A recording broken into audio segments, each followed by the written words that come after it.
¿Dibujar es para ti tan necesario como el agua? Estupendo, porque aquí no vamos a darte el agua, sino que vamos a ayudarte a construir el pozo.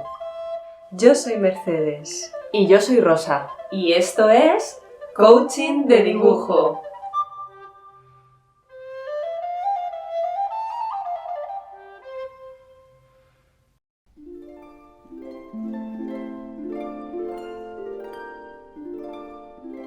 Cuando llega el mes de mayo, los dibujantes internautas oímos mucho la palabra mermaid.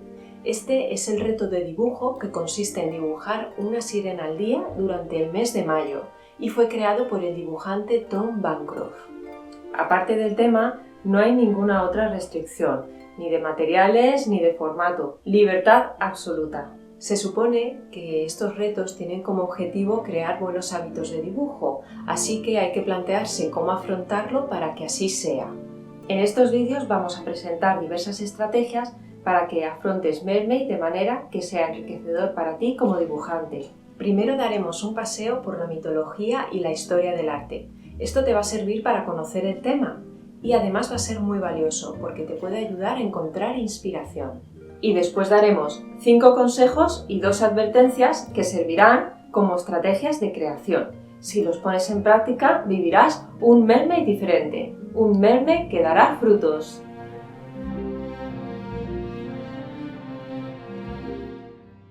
La mitología es una fuente de inspiración, puede darte ideas y además te hará disfrutar más de la historia del arte. En Asiria, los seres fantásticos acuáticos proceden del mito de Derceto. Derceto era una diosa que ofendió a Venus y ésta, para castigarla, hizo que se enamorara de un pastor. De esta unión nació una niña, Semíramis, reina de Babilonia. Pero como parte del castigo, el amor terminó y Derceto abandonó a su hija, hizo asesinar a su amado y finalmente se lanzó al mar para acabar con su vida. Pero los dioses la dotaron con atributos de pez para que sobreviviera. Pero en la antigüedad las sirenas no son precisamente un híbrido entre hombre y pez. Exactamente, porque las sirenas como tal proceden de la mitología grecorromana. Son ninfas marinas o nereidas y no tienen cola de pez, sino alas y cuerpo de ave, muy parecidas a las arpías. Con sus cantos, las sirenas embrujaban a los marineros para que se lanzaran al mar y muriesen. La isla rocosa donde habitaban a veces ha sido identificada con Capri, pero está sin duda en el mar Tirreno, en el suroeste de la península itálica. Según las versiones, las sirenas son 2, 3 o 7 y tienen nombre propio. Según Licofrón, los nombres de las 3 sirenas son Parténope, la de aspecto de doncella, Leucosia, la blanca, y Ligia, la de voz clara. Ellas habían sido ninfas marinas, compañeras de Perséfone, y tenían apariencia humana. El origen de sus alas y cuerpo de ave es confuso. Según Ovidio, es una gracia de los dioses, y según Higinio, un castigo. La fama de las sirenas se debe sin duda a la Odisea. El héroe Ulises, en el viaje de regreso a Ítaca, tiene que pasar cerca de la isla de las sirenas. Hace que sus guerreros se tapen los oídos con cera para que no sucumban al embrujo musical, y él se hace atar al mástil del barco para no lanzarse al agua bajo los efectos del hechizo. Así lo hicieron, y Ulises venció a las sirenas. Cuenta la leyenda que al ser vencidas, las sirenas se lanzaron al mar y se ahogaron. El cuerpo de una de ellas, Parténope, llegó a la costa, donde se la enterró con honores. Se levantó un templo en su nombre y a su alrededor creció un pueblo que llegaría a ser una ciudad próspera que hoy se llama Nápoles. La apariencia pisciforme de las sirenas procede probablemente de la relación de estas con otro monstruo que aparece en la Odisea, Escila, que sí es un híbrido con cola de pez y cuerpo de mujer, pero con fauces de perro. Escila, al igual que las sirenas, Era un monstruo del mar, buscaba la perdición de los hombres, y tanto ésta como las sirenas eran hijas del dios Forcis, otro dios marino. En parte por sus similitudes con Escila y en parte por la transformación que sufren las historias al transmitirse oralmente, las sirenas fueron paulatinamente adoptando más la forma pisciforme que la alada. De todos modos, en la cultura griega y romana, probablemente por su contacto con la cultura siria, hay otras criaturas híbridas de torso humano y parte inferior de pez, como Glauco, Nereo, Forcis, el padre de las sirenas, Proteo y el famoso Tritón. Tritón era el hijo del dios del mar Poseidón. Se dice de Tritón en la Argonáutica que su cuerpo, de cintura para abajo, no era más que como el de un monstruo con dos largas colas terminadas en un par de aletas con forma de luna creciente. Con las aletas removía el agua de la superficie y arrastró a largo a mar abierto, donde lo lanzó en su rota. Después se sumergió en el abismo, y los argonautas gritaron de maravilla ante una visión tan pavorosa e inspiradora. Mercedes, ¿cómo son las sirenas en la mitología de otras culturas? Pues en la cultura anglosajona las sirenas son signo de malos presagios y su avistamiento puede tener lugar tanto en el mar como en ríos y lagos. Aunque hay varias criaturas legendarias relacionadas con el agua, estas muchas veces no son pisciformes. Tal es el caso de los Merrows en Irlanda y los Selkies en Escocia. Pero los Seas, doncellas de las olas, sí tienen cola de pez, en concreto de salmón. A quien las pesque les conceden 3 deseos a cambio de ser liberadas. Si el ser humano se enamora de ellas, es la perdición del humano, porque ella lo arrastrará hasta las profundidades del mar para ahogarlo. Las sirenas en la mitología nórdico-germánica son hermosas mujeres con cola de pez. Se peinan en las rocas y llevan un pelo muy ricamente decorado. Les gustan los marineros y les ayudan cuando están en peligro.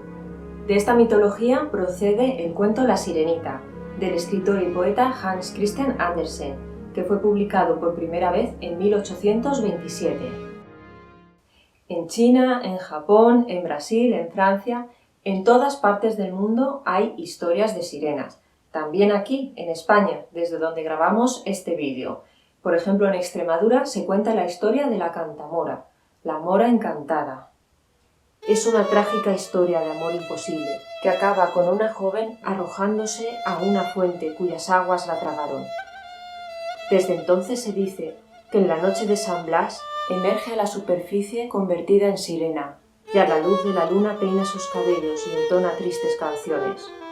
Querer verla es la muerte, porque 2 toros negros la protegen de aquel que quiera acercarse. El término sirena procede del griego seirin, que deriva al latín siren sirenis, que significa hembra que fascina con sus cantos. Actualmente, este término permanece de manera muy parecida en diversas lenguas: francés, portugués, croata.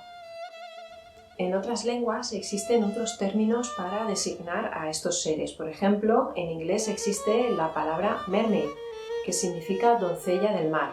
Es una palabra que apareció en el siglo XIV y sigue conviviendo con el término siren, que sirve para designar las ninfas acuáticas. También este es el caso de otras lenguas. Vemos que aunque el término evoluciona e incluso es sustituido por nuevos términos, se mantiene en la criatura esta característica que es el canto con el que atrae a los hombres. En la actualidad, el mito de las sirenas se ha redirigido a la ecología y se utiliza para contar historias que motiven a la conservación de las aguas. Y terminamos este repaso a la mitología con un curioso capítulo de la historia: el encuentro de Cristóbal Colón con las sirenas. Gracias a Bartolomé de las Casas ha llegado a nosotros un breve y simpático pasaje de la historia. El cronista cuenta de Colón que vio 3 sirenas que salieron bien alto de la mar, pero que no eran tan hermosas como las pintan, que en alguna manera tenían forma de hombre en la cara. Y es que los manatíes, en esta y en otras ocasiones, por su silueta han sido confundidos con las sirenas mitológicas. Por eso los manatíes se agrupan en el orden de los mamíferos marinos conocidos como sirénidos.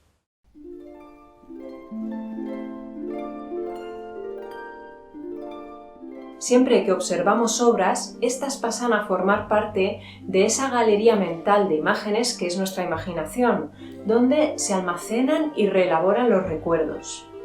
Ver cómo otros artistas han resuelto las mismas cuestiones que uno se plantea a la hora de dibujar sirenas sirve de apoyo para tomar decisiones sobre lo que uno quiere y no quiere hacer en sus propios dibujos. Además, también hay un beneficio a largo plazo, gracias a las lecciones de dibujo que se reciben de un solo golpe de vista cada vez que observamos las obras que han perdurado a lo largo de la historia, tanto en aspectos técnicos conceptuales, como son la composición y el análisis de la forma, como en procedimientos técnicos.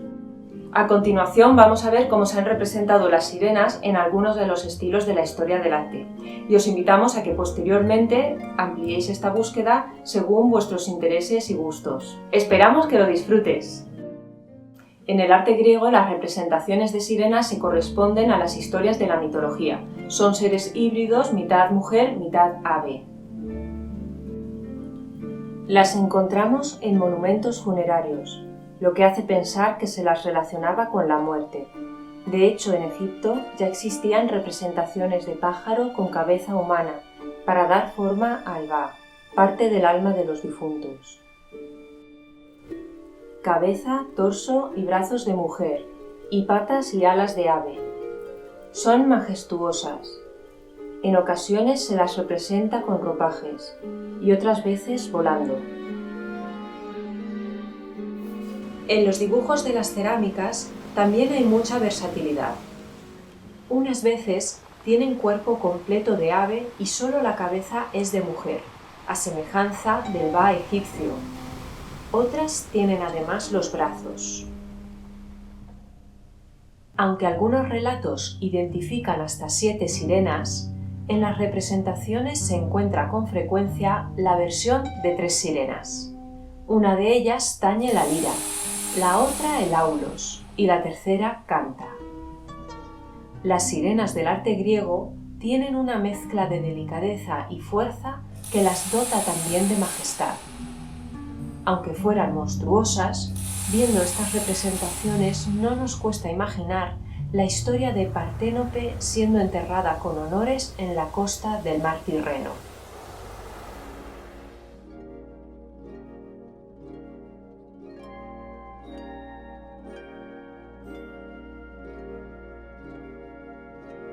En el relieve de este sarcófago romano se muestra la competición musical entre las sirenas y las musas.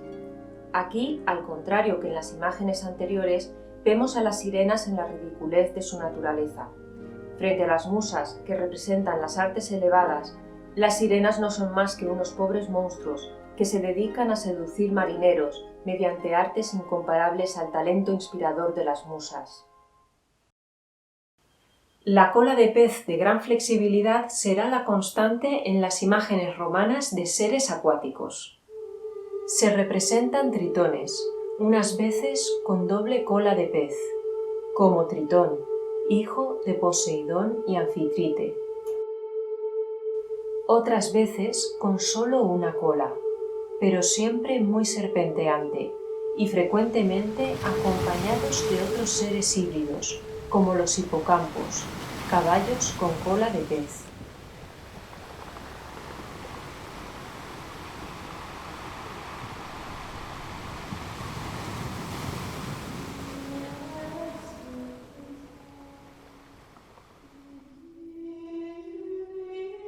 Un aspecto muy característico de la escultura románica es la adaptación de las figuras al marco arquitectónico. Por ejemplo, si las figuras están en las jambas de una puerta, estas tienden a alargarse. Esto se conoce como la ley del marco y propicia una gran variedad en las proporciones del cuerpo humano, generando formas únicas. Las figuras alegóricas se mezclan con el puro ornamento, y las sirenas no son ajenas a este lenguaje. En la iconografía cristiana El pasaje en el que Ulises vence a las sirenas se convirtió en símbolo de la resistencia ante la tentación.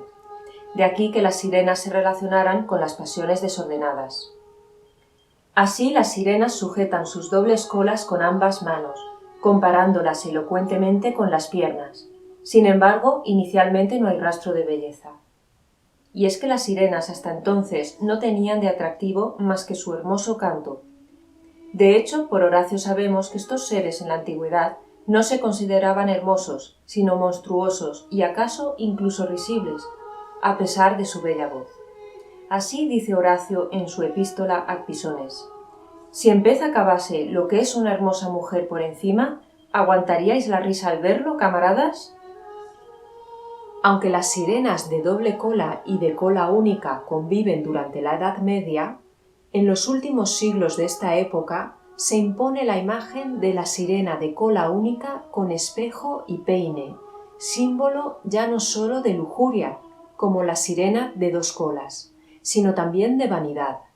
Y parece ser que este es el nexo de la sirena con la coquetería, aunque aún pasará tiempo hasta que se las represente como indiscutibles símbolos de belleza, concepto hoy predominante en la cultura popular. Durante cierto tiempo coexisten las representaciones de sirenas aviformes y pisciformes, pero a partir del siglo XI la versión pisciforme se hace mucho más habitual. Sin embargo, hay una notable excepción: el arte románico español, donde abunda mucho más la imagen de la sirena clásica. Más adelante, en el Renacimiento, reaparece el interés por la cultura y la mitología grecorromana. De ahí la multitud de imágenes protagonizadas por dioses y seres fantásticos, pero ahora se analiza desde el neoplatonismo. Los mitos paganos se reinterpretan tomando de ellos los elementos compatibles con la fe cristiana. Por ejemplo, el nacimiento de Venus se contempla como un renacimiento espiritual. Los pintores, dibujantes y escultores perciben la mano de Dios en toda la creación, la natural y la artística, y toman como ideal de belleza el arte clásico y la naturaleza. Esto lleva a un cambio en el método de trabajo, observando modelos del natural y obras de arte grecorromanas, lo que cambiará la estética del dibujo y todas las artes que parten de este. Por todo esto, vemos sirenas y tritones de gran carnalidad en su parte humana, y flexibilidad y dinamismo en la parte de ser acuático. Esta tendencia perdurará en artistas de generaciones sucesivas.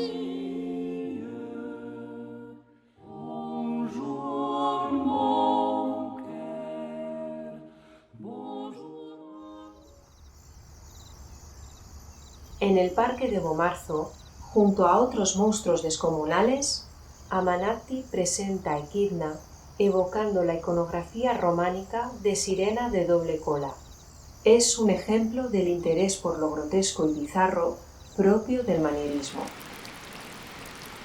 Esta escultura de Giammolonia también muestra una imagen poco habitual de las sirenas.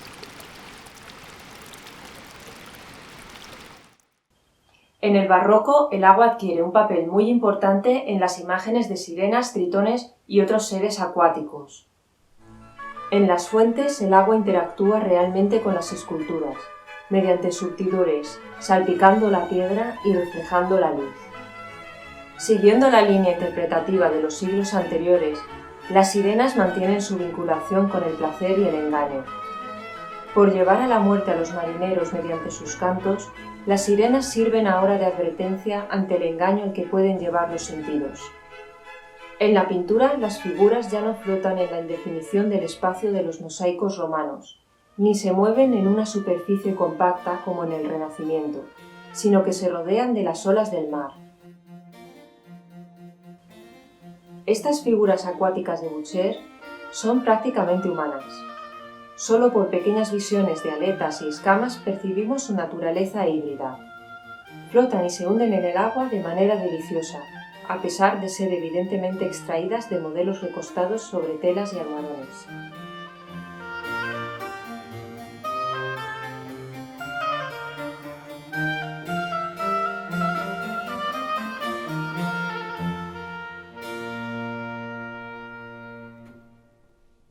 En el siglo XIX, el neoclasicismo, con un nuevo giro hacia el arte de la antigüedad, nos regalará evocadoras visiones de las sirenas en su etapa de ninfas, acompañando a Perséfone y en otros episodios mitológicos.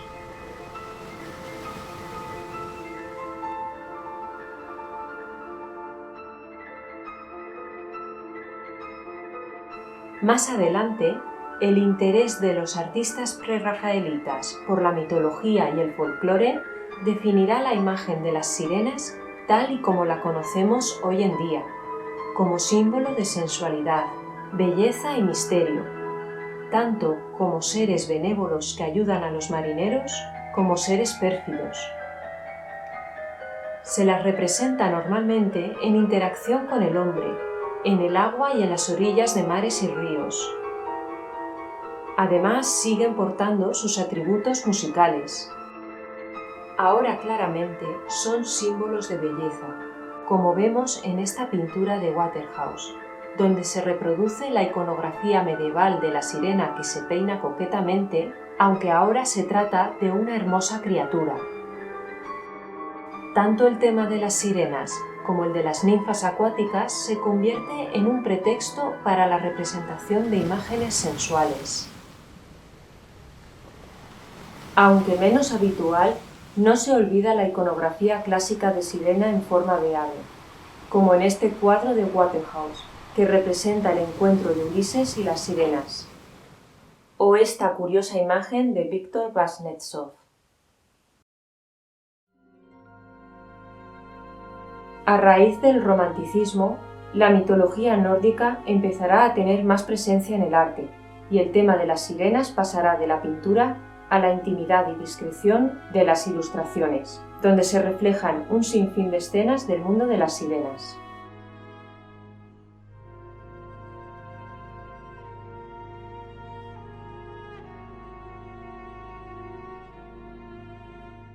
El tema de las sirenas no ha dejado de representarse a lo largo de la historia, llegando hasta nuestros días. Cada artista aporta su propia interpretación.